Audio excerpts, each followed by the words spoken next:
มึงจะขายได้เหรอมึงขายปลาเค็มออนไลน์นี่นะ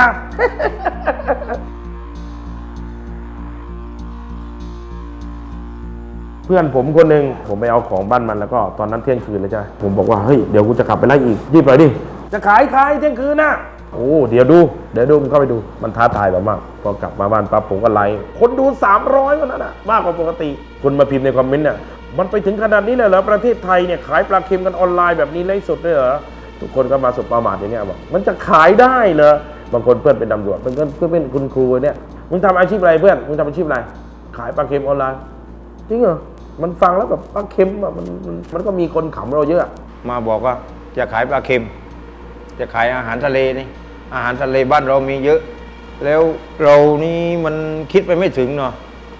ว่าจะขายจะเอาเงินเขายังไงแล้วเขาจะซื้อไหมแบบอาหารบ้านๆนี่จะโกงเราไหมอะไรแบบนั้นเลยไม่กล้าลงทุนให้มันมืดไปหมด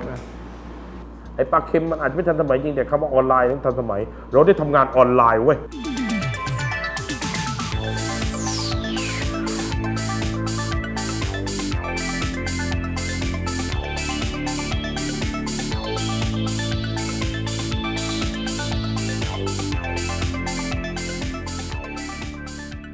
ก่อนที่เราจะเข้ามาระบบเศรษฐกิจมันก็เริ่มจะมีปัญหาอยู่แล้วคือคนก็แห่ไปที่ในออนไลน์อยู่แล้วไงคนก็ไม่เคยจ่ายตลาดกันมานานแล้วเพจออนไลน์ก็ขายอยู่นานแล้วเนาะสถานที่ที่เป็นที่ขายดีๆตอนนี้มันซ่อมเซาไปหมดเลยดังนั้นทุกคนต้องปรับตัวมีคนไลฟ์สดเกิดขึ้นเยอะแยะมากมายตอนนี้เยอะมากแล้วแม่ค้าที่อยู่ในตลาดนะทุกคนตอนนี้ขยับตัวมาแล้วไลฟ์ขายมาแล้วมันโตขนาดนี้ได้ไงวะเนี่ยนั่งคิดอยู่ทุกวันก็มันเยอะมากเนาะแต่ความโชคดีคือความดังของเรามีคนนำมาเสนอสินค้าจากชาวบ้านเหมือนกันนะกระบี่สงขลาสตูลนะฮะมันลามไปทั่วเลยตอนนี้ก็ช่วยได้เยอะไง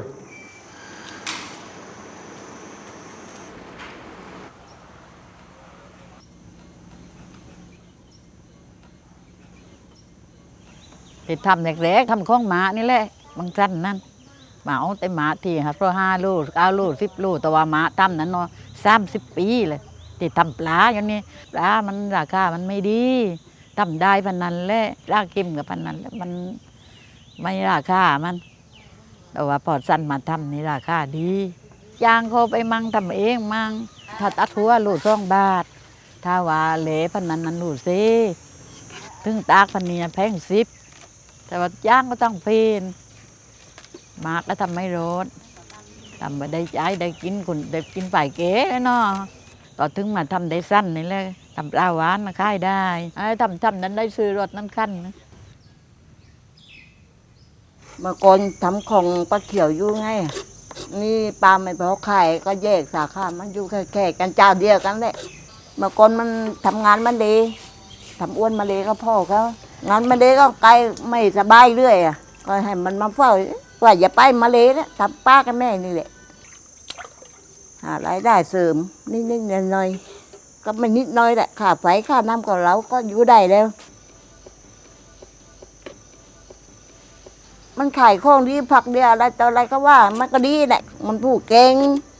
ขายของเก่งอะไรเก่งเราก็พอได้ขายก็มันไปมั่งเขายอมสักเพว่ามันเก่งแค่นั้นแหละ2 แพ็ค360 บาทจัดจนกรี๊ดขายยังไงว่าให้คนซื้อวะนั่งนึกตลอดเลยเอาวะลองดูจ่ายตังค์ไปปั๊บหิ้วปลายทีกลับมาตัวนี้นะราคาตลาดเป็นพันเลยนะ 2,000 เลยนะตัวนี้ผมก็เอาลงไม่กล้าขายกลัวไม่มีคนซื้อสักพักหนึ่งมีปลายทีไหมครับวนขึ้นอย่างนี้ปลายทีตัวนี้นะครับคิดไอเดียขึ้นมาปั้งช่างมาเถอะตัวแรกถือเป็นการลงทุนเริ่มต้นประมูลที่1 บาทใส่ราคาไม่ได้เลยครับมีปลาอยู่ตัวเดียวอะไรที่ผมขายยากทุกอย่างเนี่ยผมเปิดประมูลหมดช่างมันขาดทุนก็ขาดทุนคิดไปเลยเสี่ยงธุรกิจมันคือความเสี่ยงจำไว้ใครจะทำธุรกิจมันต้องเสี่ยงคุณต้องตัดสินใจเดี๋ยวนั้นมันเสี่ยงแน่นอนจะไม่ว่าจะธุรกิจไหนมันเสี่ยงนี่แหละคือความเสี่ยงของผมก็ตั้งเลยเปิดประมูลตะป๊อบเกือบ 3,000เนี่ยตัวนั้นนะว่าเราพูดด้วยนี่ระหว่างนั้นเนี่ยปลาอินทรีเนี่ยมันหายากขนาดผมอยู่ทะเลเนี่ยผมอยู่บางปะราผมมีตัวเดียว8 9 10เอากดแชร์รับกดแชร์รับหัวใจที่สุดของการขายก็คือมันก็มีหลายอย่างนะผมว่านะ1สินค้าเราต้องดีคุณภาพเราต้องดีเราต้องมั่นใจในสินค้าเราก่อนก่อนจะขายคือลูกค้ามันจะตั้งคำถามในใจเอ้ยซื้อไปแล้วเนี่ยมันจะดีไหมวะ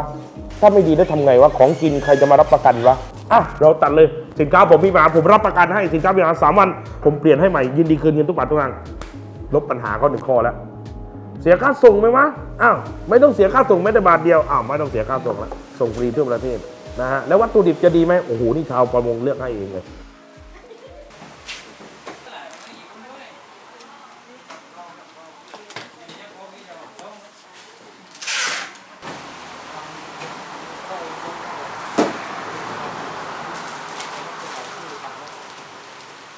ถ้าเขาจะซื้อสินค้าบางอย่างเนี่ยเขามีเหตุผลแต่ซื้อไปทำไมวะเดี๋ยวมันมีปัญหาเดี๋ยวมันเน่าเสียเดี๋ยวมันหนอนเดี๋ยวมันแปรอะไรพวกเนี้ยเขาจะคิดขึ้นมาในหัวแต่เราพยายามที่จะเรียนรู้เรื่องราวปัญหาทั้งหมดแล้วนำมาแก้ไขว่าสินค้าของเราเนี่ยมันต้องเป็นไปแนวทางไหนทำให้ลูกค้าเกิดความมั่นใจว่าซื้อไปแล้วเนี่ยฉันไม่เสียเงินเปล่าอ่ะ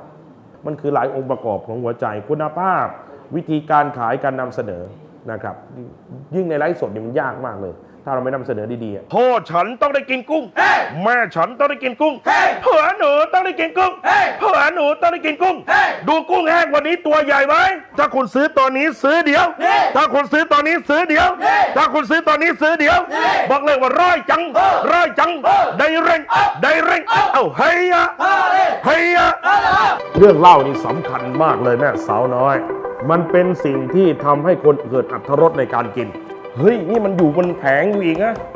แล้วเราเป็นชาวประมงนะผมเนี่ยพยายามที่จะยืนยันตัวตนให้เขารู้ว่าผมคือชาวประมงผมรู้ว่าปลาแบบนี้กับฤดูกาลนี้มันน่ากินมากตากประมาณไหนถึงจะแบบเนื้อจะมันดีมากผมก็เล่าให้คุณฟังจนลูกค้าที่เขาดูอยู่เขาเกิดความเชื่อถือเราเฮ้ยมันรู้จริงว่ะคุณจะกินอะไรทุกอย่างเนี่ยมันรู้ที่ไปที่มาเคยฟังเชฟพูดไหมปลาเนื้อนี้เป็นเนื้อที่ดีที่สุดเนื้อแบบโอ้โหมันอยากกินน่ะโอ้ยตายขนาดเราเองก็อยากกินเดี๋ยวเล่านี่ตะแกงส้มกินกับไข่เจียวแล้วก็มีเนื้อปลาฟรีทอดบีบมะนาวลงไปมันทำให้รสชาติของปลาออกมาได้ดีมากมันรู้สึกว่ากินเข้าไปคำนึงเนี่ยเต็มปากเต็มคำมันมีขั้นตอนของมันมีเรื่องราวของมันเลยในที่สุดแล้วก็เขาก็ซื้อผมก็คิดจะทำธุรกิจอื่นๆอีกเพื่อมารองรับคือคนที่ทำงานกับผมเนี่ยเกิดวันหนึ่ง Facebook มันล่มขึ้นมาทำไงอันนี้เนี่ยนั่นแหละผมทำใจมาทุกวันตอนนี้เก็บเกี่ยวให้มากที่สุดเพื่อที่จะไปต่อเรื่องอื่นได้อีก1เรามีคนรู้จัก2เรามีเงินต้นทุนแล้วตอนนี้เราทำอะไรได้หลยังทำอยู่ตอนนี้ผมยังไม่เคยคิดว่ามันมั่นคงเลยนะผมไม่เคยคิดว่าผมมาถึงสุดยอดแล้วผมไม่เคยคิดว่าผมมาสำเร็จด้วยคำว่าสำเร็จน่ะสำหรับมนุษย์น่ะมันมีแหละสำหรับคนที่ให้กับเราเฮ้ยคุณสำเร็จแล้วว่ะแต่ตัวคนสำเร็จเองอ่ะเขาต้องก้าวต่อไปทุกครั้ง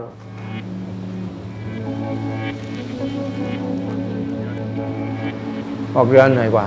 มันหนักกว่ามันต้องใช้สมองเยอะไหนคนไหนของพายุมั่งอะไรมั่งมันไม่ใช่เรื่องง่ายๆนะสามารถจะดูปลาใต้น้ำได้จะคำนวณปลาใต้น้ำได้นะเราก็คำนวณว่าปลานี้เป็นปลาอะไรมากสักเท่าไหร่ประมาณกิโล 2,000 โล 3,000 โลวางได้ไหมวางได้แล้วน้ำจะพาไปทางไหน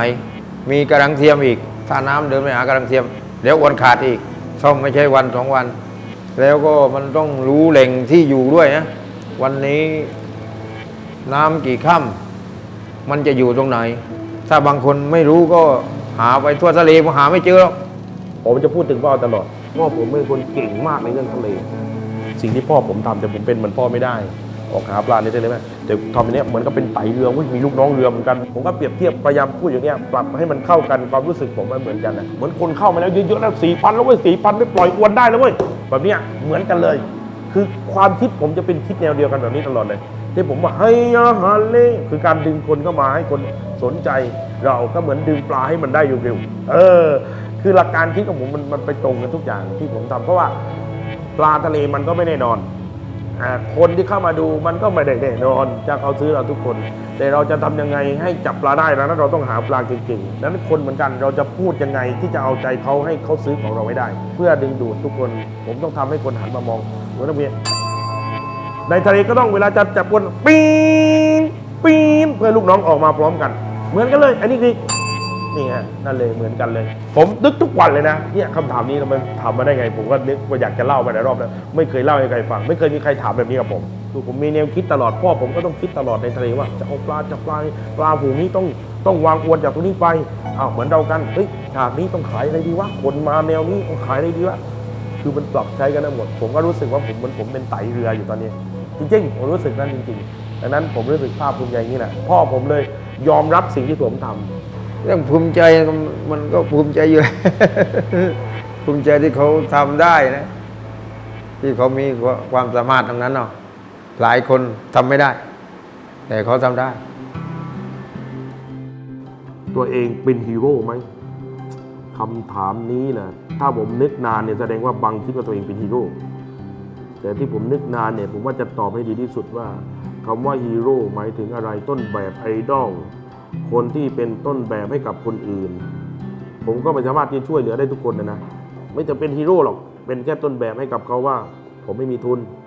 ผมไม่มีจำเลคุณทำเงินล้านได้เหมือนกันอย่าท้อแท้อย่าสิ้นหวังอย่าระทมอย่าขมขื่นในความเมตตาของพระเจ้าในเวลาของตัวเองนั่นคือหลักความคิดของผู้ศรัทธาเงียบเพื่อที่จะพูดต่อต่ำเพื่อที่จะสูงต่อ